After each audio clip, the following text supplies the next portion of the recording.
हम प्रभु का धन्यवाद करते हैं एक बार फिर से कि खुदा बाप ने हमें ये मौका दिया कि हम एक बार फिर से ऑनलाइन के माध्यम से जुड़ सकें। और ये मेरे लिए बहुत खूबसूरत समय है और विश्वास करता हूँ आप सबके लिए भी बहुत खूबसूरत समय है। मालूम है क्यों? क्योंकि हम परमेश्वर के कलाम की रोटी को तोड़ने जा रहे हैं। हालेलुया।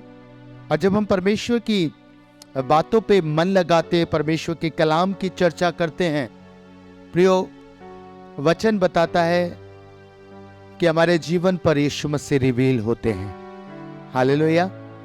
और आज के दिन में भी जब हम वचन की रोटी बांटने पर हैं, संगति करने पर हैं, वचन के द्वारा सीखने पर हैं, खुदा के कलाम के द्वारा, तो मैं निश्चय जानता हूं आप यीशु को और निकटता से समझ पाएंगे और निकटता से उसके कार्य को जान पाएंगे।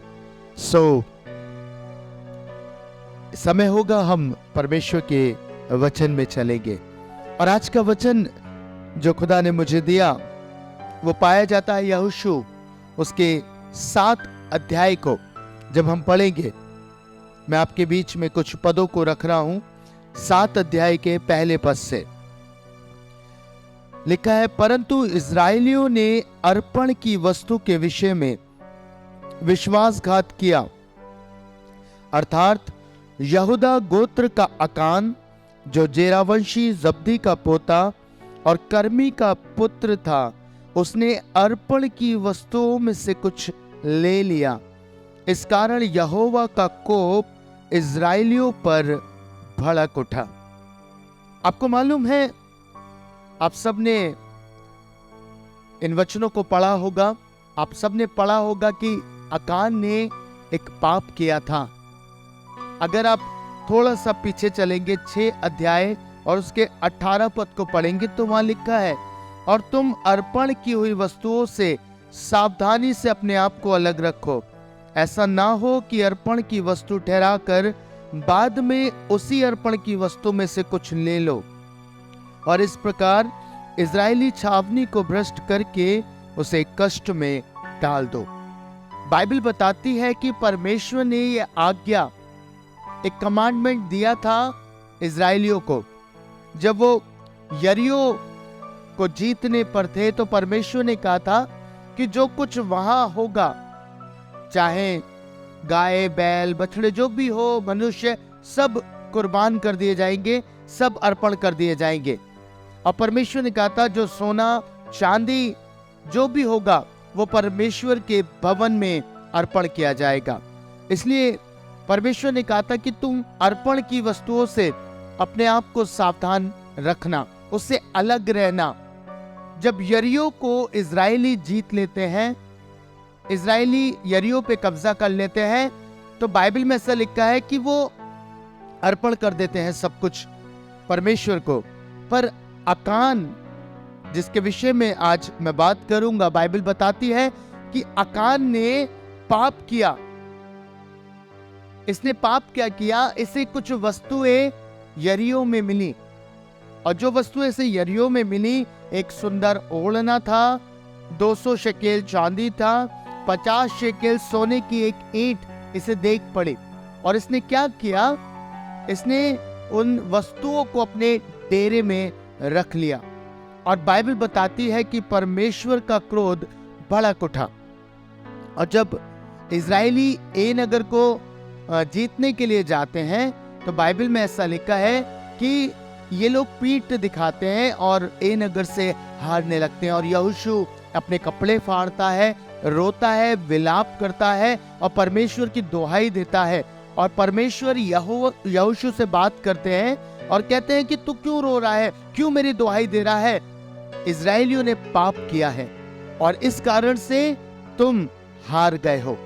आपको मालूम, परमेश्वर ने आज्ञा दी थी कि अर्पण की वस्तुओं से सावधानी से इन्हें अलग रहना था, पर बाइबल में लिखा है कि अकान ने ये पाप किया और उसने अर्पण की वस्तु अपने डेरे में रख ली और इस कारण से इजरायली हार गए।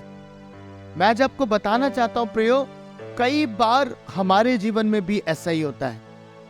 कुछ बातें हैं जो परमेश्वर को अर्पण कर देनी चाहिए, जो परमेश्वर को बिलोंग करती हैं, जिन पे केवल परमेश्वर का अधिकार है, और उन बातों को मनुष्य अपने जीवन में ले लेता है।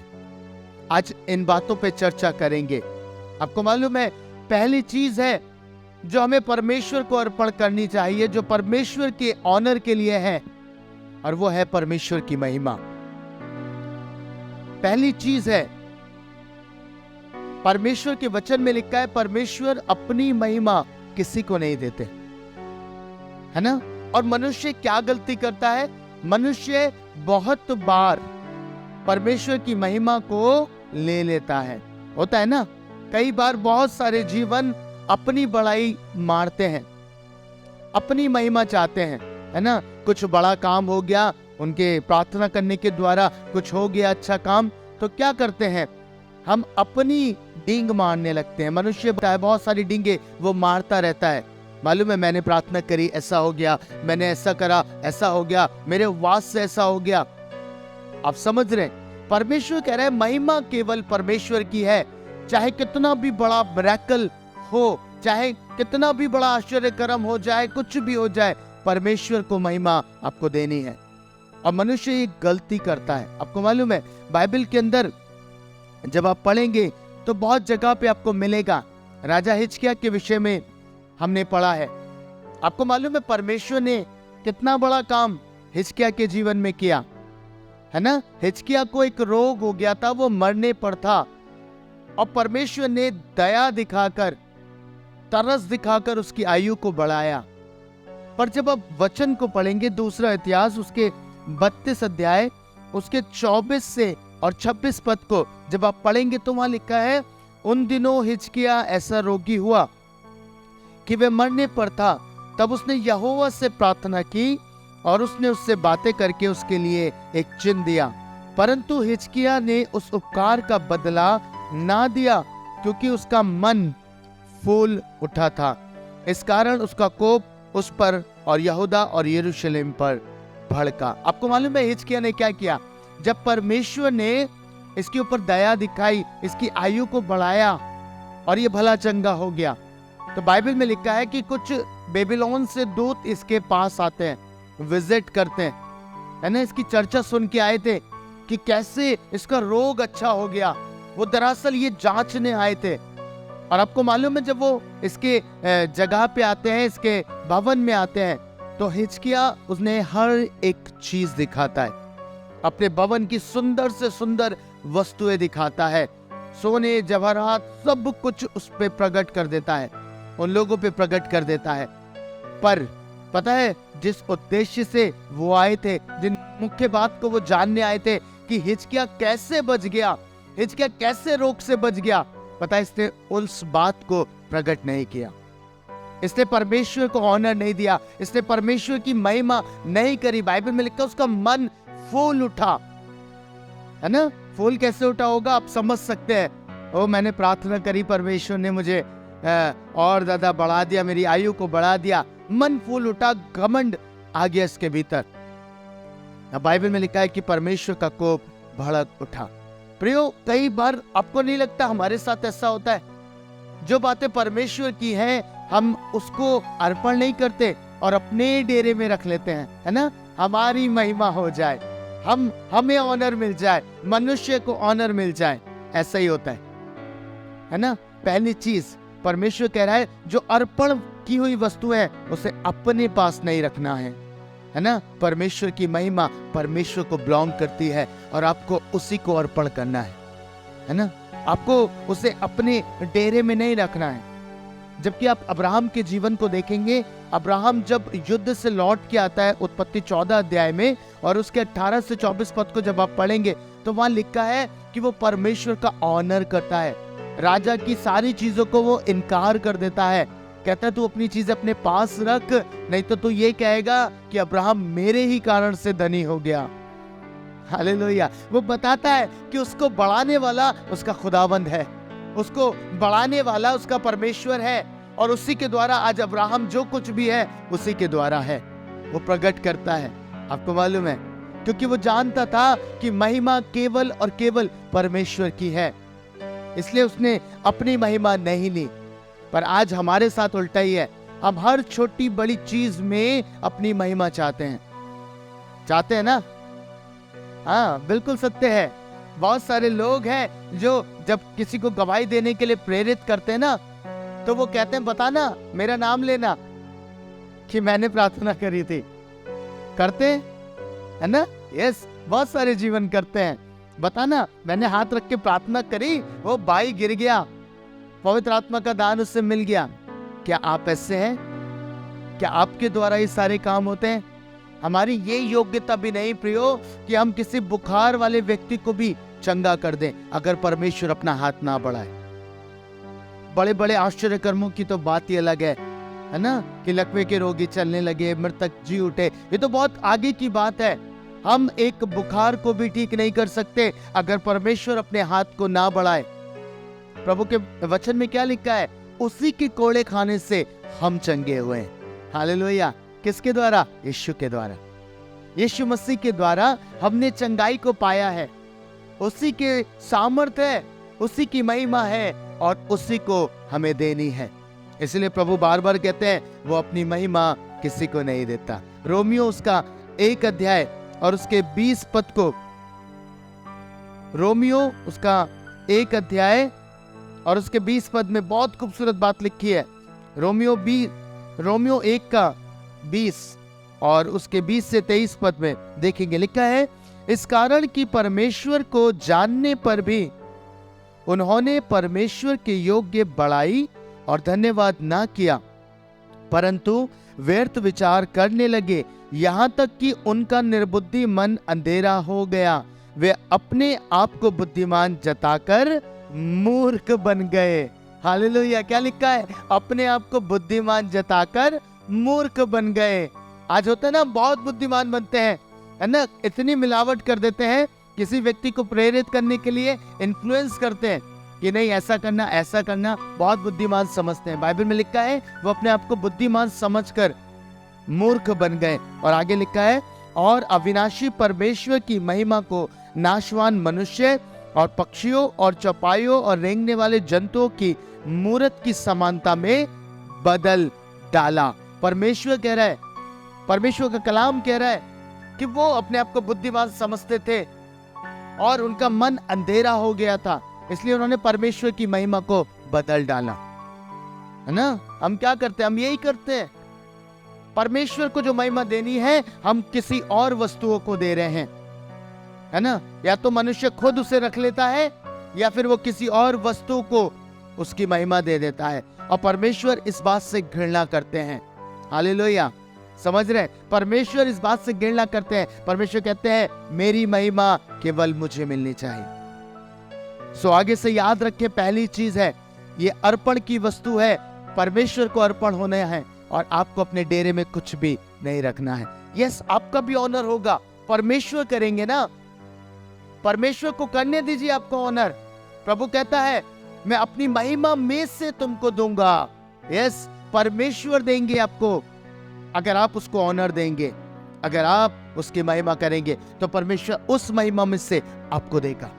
पहली चीज जो हम अक्सर गलती करते हैं, हम परमेश्वर की महिमा को जो उसको अर्पण होनी चाहिए अपने जीवन में रखते हैं, मनुष्य को देते हैं या और वस्तुओं को उसकी महिमा दे देते हैं।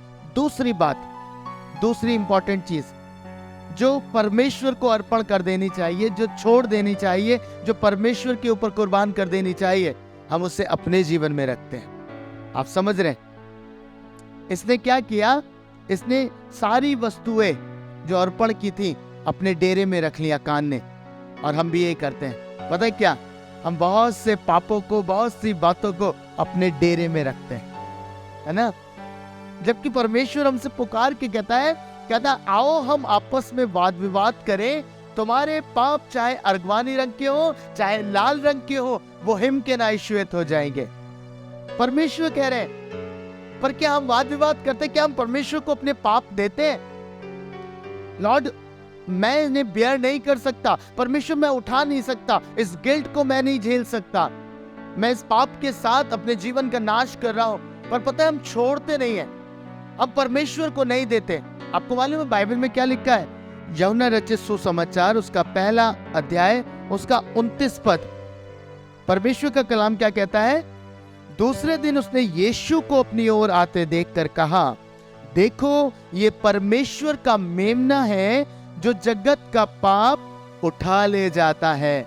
हालेलुया। क्या लिखा है बाइबल में? ये अर्थात यीशु मेमना है जो जगत का पाप उठा ले जाता है। तो पाप किसके ऊपर जाने चाहिए? यीशु मसीह के। हालेलुया। आपको मालूम है वही हमारे पापों को उठाने इस संसार में आया, वही हमारे गुनाहों को अपने ऊपर उठाने के लिए संसार में आया, वही हमारा मेमना है। हालेलुया। बाइबल में लिखा है जगत के पाप उठा ले जाता है, यीशु मसीह के विषय में लिखा है। और जब आप लेवी व्यवस्था को पढ़ेंगे आपको वंडरफुल चीज समझ में आएगी। निकालिएगा लेवी व्यवस्था और उसके 16 अध्याय को। परमेश्वर के कलाम में बहुत खूबसूरत बात लिखी है।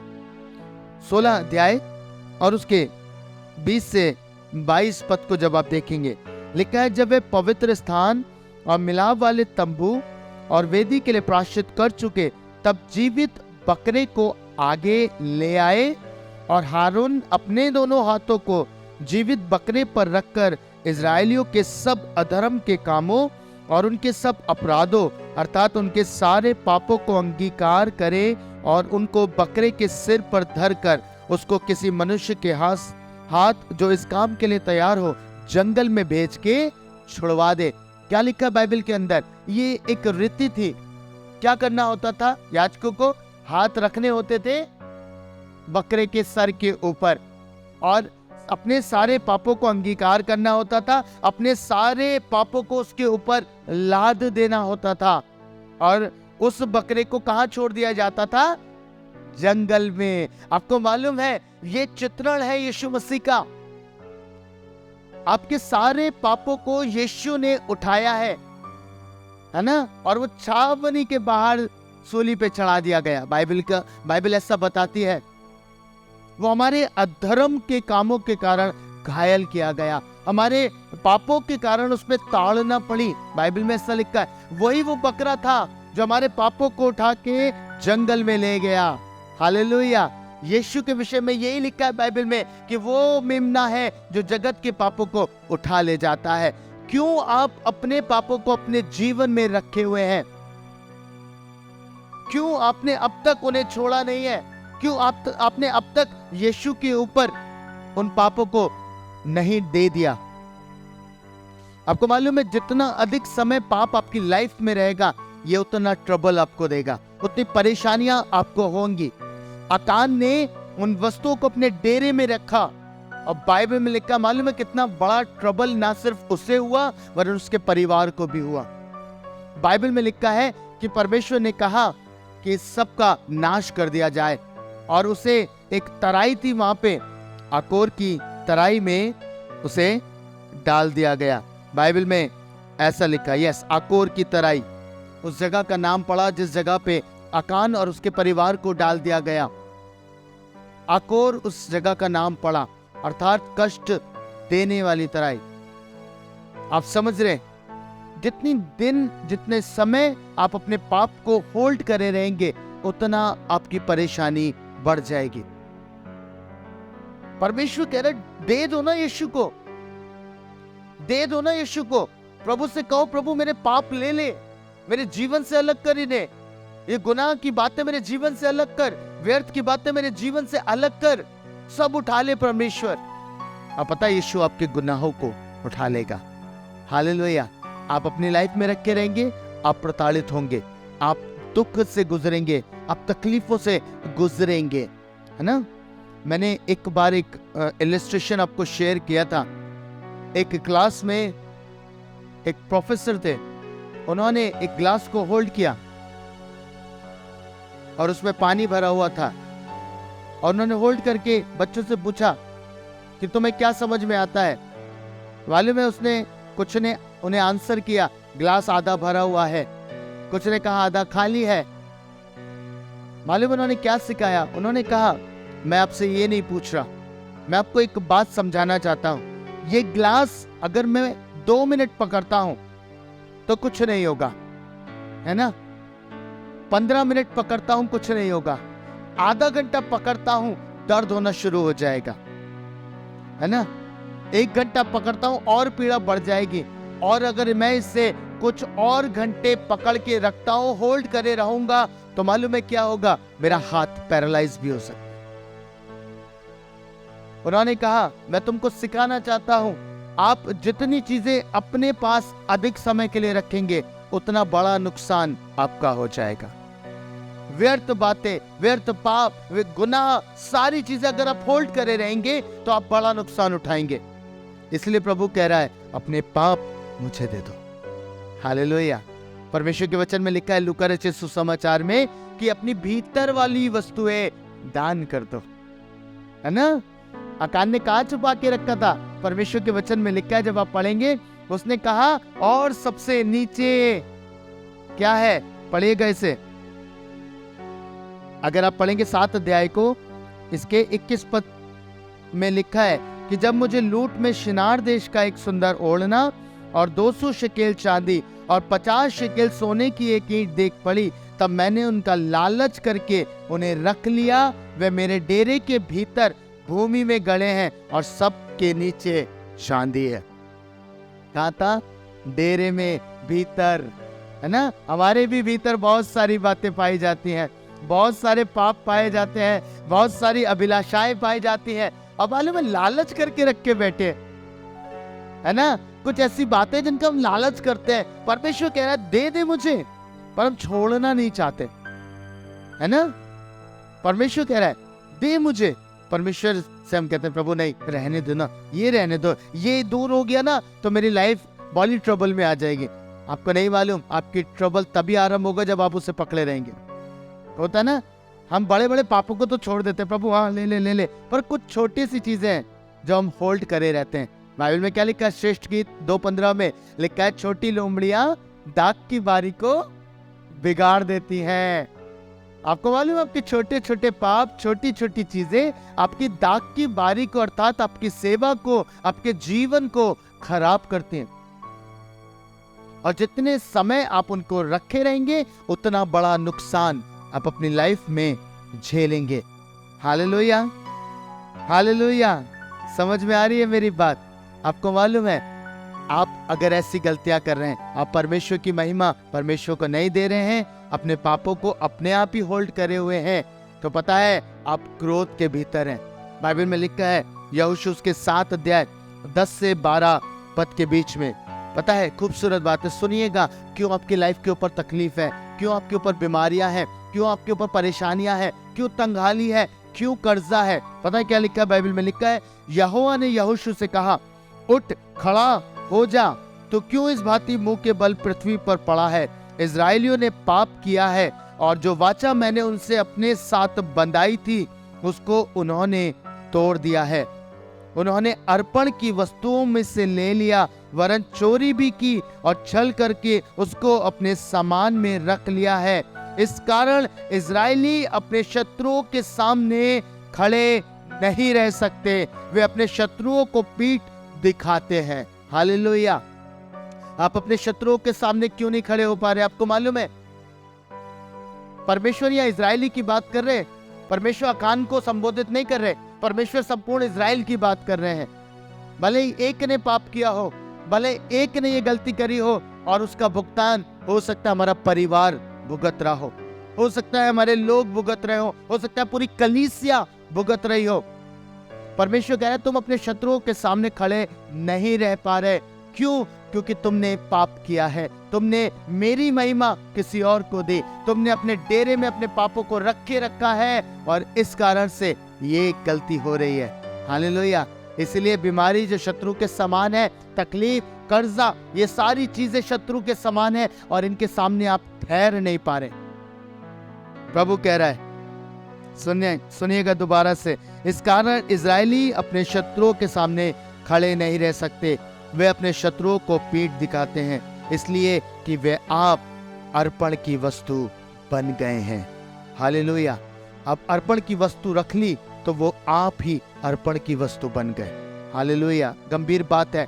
आप ही अर्पण की वस्तु बन जाएंगे प्रियो। यदि आप ये करेंगे, आप ही अर्पण हो जाएंगे। फिर शत्रुओं के सामने ठहर नहीं पाएंगे, बीमारियां आपको खा जाएंगी, क्योंकि आप ही अर्पण की वस्तु बन गए। अब आप ही को कुर्बान होना पड़ेगा, आप ही का नाश होगा, आप ही के ऊपर तकलीफें खुलेंगी, आप ही के ऊपर क्राइसिस खुलेंगे, क्योंकि आप परमेश्वर की दृष्टि में अपराधी बन जाएंगे।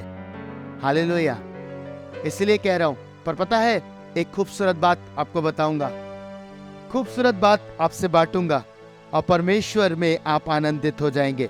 यदि आपने ऐसा करा है और आप देख रहे हैं परिवार पे ये चीजें खुल गई हैं, आपके ऊपर खुल गई हैं, तकलीफें हैं, है ना, कि आप ही अर्पण की वस्तु बन गए हैं, तो आपके लिए एक आशा की बात है। आपको मालूम है, परमेश्वर ने उस समय में सबका नाश किया, अपनी रोष की भट्टी में उन सबको नाश किया परमेश्वर ने, और आकोर की तराई वो स्थान कहलाया।